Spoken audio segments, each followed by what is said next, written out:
I awakened to the truth too early. The heroine was still a nobody, the hero was single, and I was doomed. I'm also still waitressing in a dive bar, and I haven't met my billionaire dad yet. Chapter 1. After 6 months of slinging cheap beer and dodging wandering hands, reality hit me like a bucket of ice water.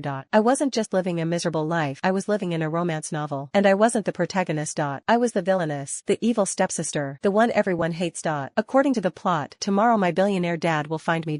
Step 1. I get dragged back to the Quinn family mansion. Step 2. I get sold off in an arranged marriage to a man with the emotional range of a stone. Step 3. Domestic misery. Meanwhile, the real heroine meets the hero, gets pampered by his entire family, and lives happily ever after. I, on the other hand, am destined to go crazy with jealousy. I'm supposed to sabotage them, humiliate myself, and eventually rot in prison while they celebrate the birth of their twin babies. Yikes.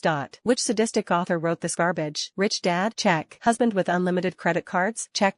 Why on earth would I ruin a life of luxury just to chase a man who doesn't want me? Why choose drama when I can choose the bag? Chapter 2. Just like the script said, Mr. Quinn found me. They scrubbed me clean, dressed me up, and married me off to Dominic Sanguine. But that's where I went off script. Instead of playing the bitter, jealous wife, I decided to lean into the one thing that never betrays you, money. Dominic stood by the door, adjusting his cufflinks. He looked cold, detached, and impatient. I'm going out to see Ivy Green, his one that got away, the girl he never got over.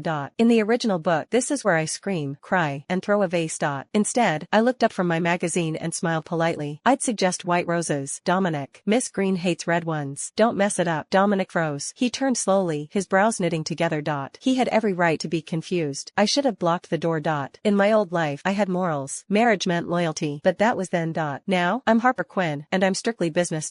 Actually, Dominic, I said, standing up and smoothing out my silk dress, since we want to keep this marriage peaceful, I prepared a little something for you. A what? I pulled a folded sheet of paper from my clutch and handed it to him. The Sanguine marriage menu of services. Dominic looked down at the paper, his brow furrowing as he read the items I had neatly listed. Tier 1, handling your parents and annoying relatives, $10,000 per event. Tier 2, providing alibis, $20,000 per instance. Tier 3, relationship coaching, e.g., how to please Miss Green, $50,000 per hour.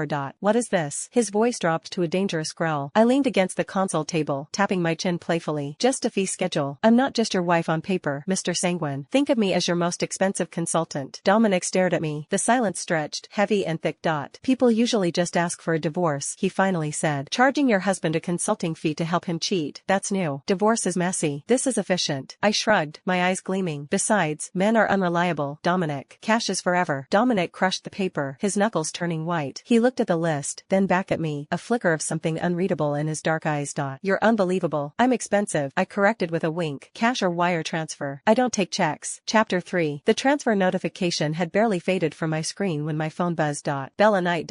Right on schedule. By now, she's officially with Henry Sinclair, the male lead. In the original script, this is the part where she calls to humble brag about how obsessed Henry is with her, pretending she's just checking in on her poor, unloved best friend. Since Dominic spends his free time pining over Ivy Green, I'm supposed to be miserable. I'm supposed to be seething with jealousy. But Bella, either legally blind or just cruel, kept digging. Harper, how's married life? Her voice dripped with fake sweetness. I wedged the phone between my ear and shoulder, tossing a silk robe into my suitcase. Busy. Packing? She gasped. Did you and Mr. Sanguine fight already? Did he kick you out? I don't have time to fight, Bella. I'm going on vacation. Oh, a honeymoon? Nope. Solo trip. There was a pause on the other end. But, you guys are practically still newlyweds. Shouldn't you be, trying for a baby? I froze, holding a bikini midair. A baby? With Dominic? Please, the man has the emotional warmth of a deep freezer. We have a business arrangement, not a marriage. Sorry, Bella, gotta fly. Driver's here. I lied smoothly and hung up. A second later, Dominic's hush money. I grinned, zipped up my Louis Vuitton carry-on, and headed for the door. That night, Dominic came home to a pitch-black mansion. My phone rang almost immediately. Where the hell are you? He demanded, his voice echoing in the empty house. I took a sip of my coconut water, watching the turquoise waves lap against the stilts of my private villa. Maldives, hubby, I chirped. The sunset is to die for. Chapter 4. I underestimated Bella's need for an audience. The next day, she and Henry showed up at my resort. I missed you so much. Bella squealed, hugging me while looking over my shoulder to make sure Henry was watching. Henry insisted we fly out to keep you company. It's so sad that you're all alone. Sad? I'm in a $5,000 a night villa drinking vintage champagne. But the company quickly turned into unpaid labor. 24 hours of holding bags, fetching water, snapping photos of their kisses.